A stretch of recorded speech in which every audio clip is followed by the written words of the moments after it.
Hi, I'm Amy, thank you for tuning in. I wasn't sure how many books I would get read in February because I started the month feeling really ill with laryngitis, and then the end of the month was really lovely because my toddler turned 2, so we've been doing lots of fun birthday activities with him. And in the middle of all that, I was really deep in edits on Mina and the Slayers. So I've nearly finished the book now. I'm so excited for people to read it, and I'll have some updates really soon about things like blurb reveals, cover reveals, and some information about when proofs will be going out to a few people. So this month, perhaps because I was so engrossed in Mina and the Slayers, I ended up reading 3 vampire books out of the 4 books I read in February. So the first one was a long overdue reread of Twilight. I was so nervous about reading it because this was one of my favourite books in my early 20s. It was the book that got me back into YA, got me into vampires again actually. I'd always been a huge fan of Buffy, but I hadn't really read any books and been completely obsessed with them since Interview with the Vampire. So Twilight, I was obsessed with the relationship. I bought absolutely all the Twilight merchandise that I could lay my hands on. So I went into this with really high expectations, and actually I wasn't disappointed. I still love these books. I think now that I read them, I do see some things that I question in the characters, like how much Bella pins all of her hopes on Edward and how Edward behaves in relation to her sometimes. But I do love these books. They're pure escapism. I get really engrossed in the relationship. I think the characters are great, particularly the members of the Cullen family. I just find their histories really interesting. And I'm excited to read the rest of the book. So I haven't read Midnight Sun at all. I might read that next. And then I think over the year I'm going to try and read the rest of the Twilight books. So I'm really pleased it still lived up to my memories of it. And I always think it's interesting to revisit a book a long time after because there's so many things I'd forgotten about it. So that was a really good start to my month's reading. Next up, I read Living Dead in Dallas, which is the second Sookie Stackhouse mystery, the books that the True Blood series was based on. And I'm reading these as part of the Fictional Hangover book club, where we're reading 1 book a month, 2 books in December, to try and read the whole series in the year. And actually, I've read a couple of these books before and I just love them. They are so much fun. There's usually a little mystery at the heart. In book 1, there's quite a big mystery. And they're just about relationships, what it's like to be with a vampire. And because they're adult, obviously they're a little bit more risque in terms of the violence, some of the romance. And I just love them. I can't wait to read the rest of the books this year. I think I stopped a few books into the series because the TV show came out and I kept getting mixed up between the two. But this is going to be the year that I'm going to read them all, and I'm looking forward to it. Next, I decided to read a book that has been all over TikTok, all over Instagram. I could not resist finally picking up Crave by Tracy Wolff. I think I held back because I've heard so many good things about it, that it's as good as Twilight, that people love it just as much. I wasn't sure what I was going to think, and actually I loved it. I thought it was really fun. I thought that the remote, icy setting really lent itself to the vampire story and the sense of isolation of the main character and sort of feeling like she's alone in this world to begin with. And I liked the take on the mythology. I think it had that feeling of Vampire Academy, a feeling of Twilight, and I'm just looking forward to the rest of the series. I like the fact that it's a good chunky book. It took me a while to read, so I think that I should get plenty of reading out of the rest of the series, which is great. So very excited to see where this series goes. The next book I read was an audiobook, All of Us Villains by Christine Lynn Herman and Amanda Foody. And this was quite a departure for me. I haven't read much fantasy lately. I don't know why. It's not that I've gone off it.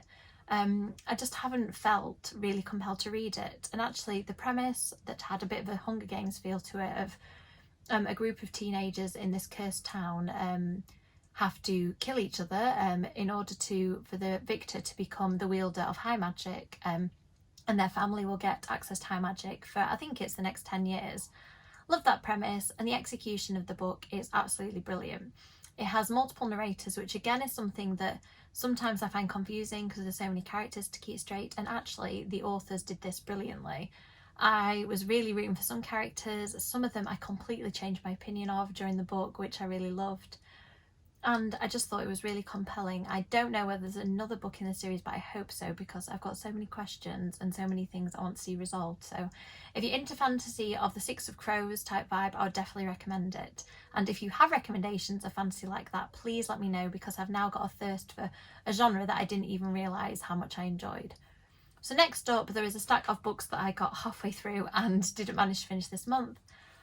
So I've been trying to do the Point Horror Book Club. This month's pick for February was Dream Date, to go with the sort of Valentine's theme.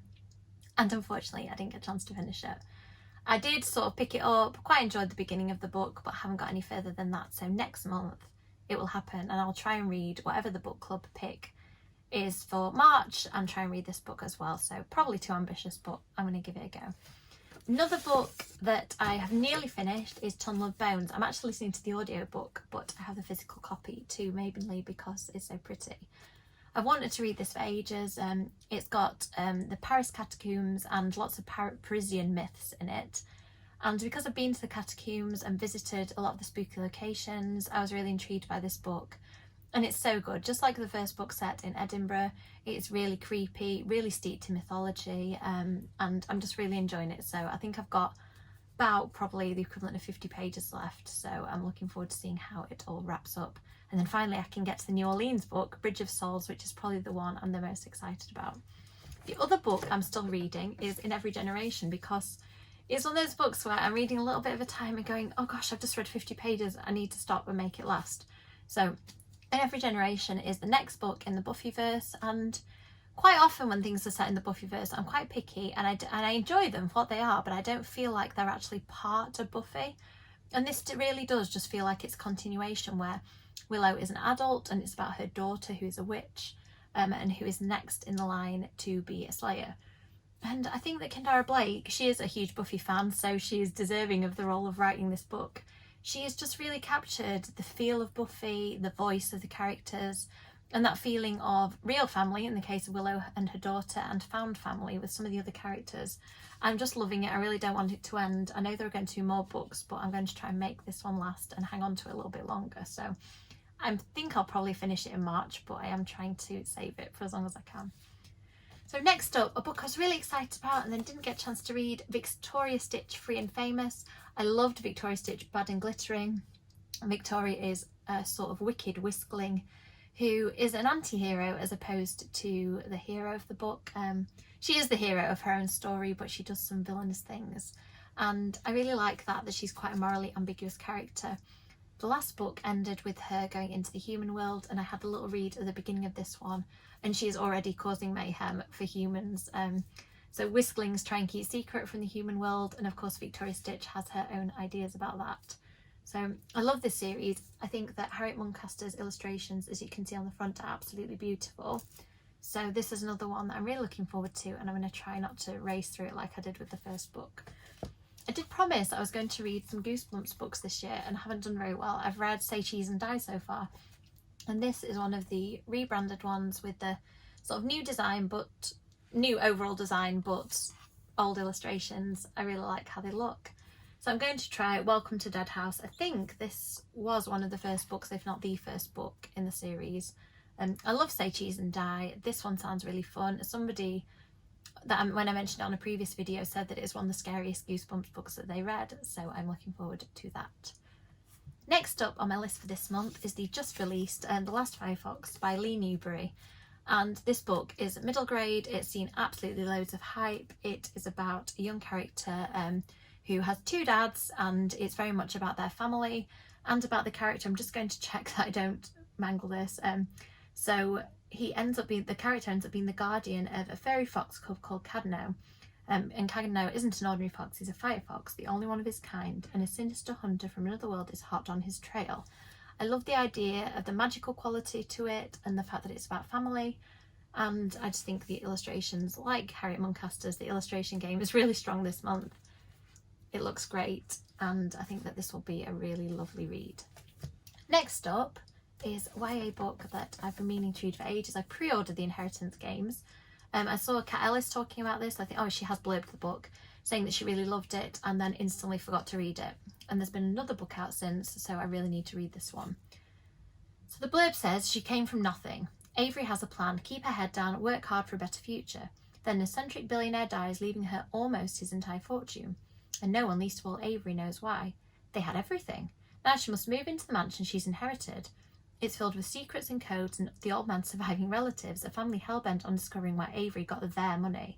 Now there's only one rule, winner takes all. Soon she's caught in a deadly game that everyone in this strange family is playing. Just how far will they go to keep their fortune? That sounds deliciously dark and twisty. Very intriguing. Has that feel like the Hunger Games and All of Us Villains of Last Person Standing, which is always an interesting premise. So I'm looking forward to reading this one. Another book I'm really looking forward to reading this month is Club Dead by Charlene Harris. It's the third book in the Sucky Stackhouse mysteries. As I mentioned, I'm reading these as part of the Fictional Hangover book club, and I'm just loving these books as pure escapism. I don't read that many adult books, so it's a really nice refreshing change in terms of how far the boundaries can be pushed of relationships and of the darker murderous aspects. I don't know much about this one. I'm not going to read the blurb because I want to keep it that way, but I really recommend these books if you're looking for something like the True Blood series, or you want something with mystery, romance, and that kind of the paranormal, looking at how vampires can function in society, in a society that knows about them. These are the perfect books. Another book I'm really looking forward to reading is You Can Trust Me by Gina Blaxill. I've been sent an early ebook of that from Scholastic, so thank you very much for that. And I don't know much about this book, and I want to keep it that way. They've described it as a searing YA thriller, and that was pretty much all I needed to know. I'm going to try not to read too many blurbs because sometimes I like to go into a thriller completely unknowing of what's going to happen. I do know from this book that people have said it's amazing and quite dark, so I will be able to update you when I've read it and let you know my thoughts, but I'm really excited about this one. Another book that I have for some reason not got around to reading is All Our Hidden Gifts. Walker Books very kindly sent me this copy. They've sent me book 2 as well, and I haven't had a chance to get to them, so I'm really sorry about that. I've heard amazing things about this book. I know it's been nominated for a bunch of awards, and I think that it's going to be a really fun read. So it says that Maeve Chambers doesn't have any special gifts, that is until she finds a dusty old pack of tarot cards and starts giving uncannily accurate readings to everyone around her. When she reads for her ex-best friend Lily, a strange card appears in the deck and everything goes wrong. Lily doesn't come to school the next day, or the next, and Maeve knows she's been taken somewhere the police will never find her. Only the cards and something older, something even more powerful, can bring her back. I feel like there's some witchery afoot, some supernatural, and I just really like the sound of it. It sounds quite different from things that I've read before.